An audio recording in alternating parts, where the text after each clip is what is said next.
बेशक मेरा रब वो है जो मुझे आजमाता है, फिर संभालता है, फिर आजमाता है और फिर संभालता है। कभी कभी दुआ बहुत जल्दी कबूल हो जाती है, लेकिन हम शुक्र करने के बजाय ये बोल देते हैं कि काश कुछ और मांग लिया होता।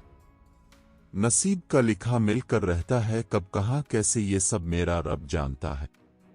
मुझे बेहतरीन नहीं चाहिए, बस वो चाहिए जिसमें मेरे रब की रजा। मैं गुनाह ऐसे करता हूं जैसे वो देख नहीं रहा, वो मुआफ ऐसे करता है जैसे इसने देखा ही नहीं। और जो फैसला मेरा रब करता है, यकीन जानो अर्श से फर्श तक वही बेहतरीन होता है।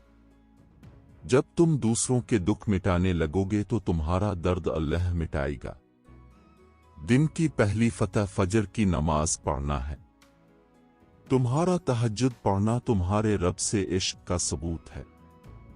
बेशक नमाज ही साथी है दुनिया से कब्र तक, कब्र से हशर तक और हशर से जन्नत तक।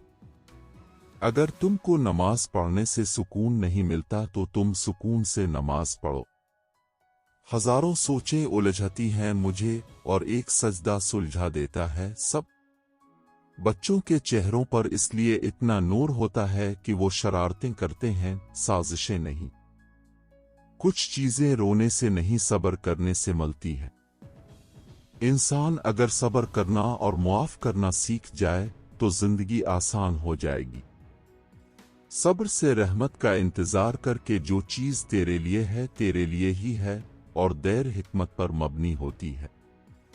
मुसीबतों का मुकाबला सब्र से करो और नेमतों की हिफाजत शुक्र से।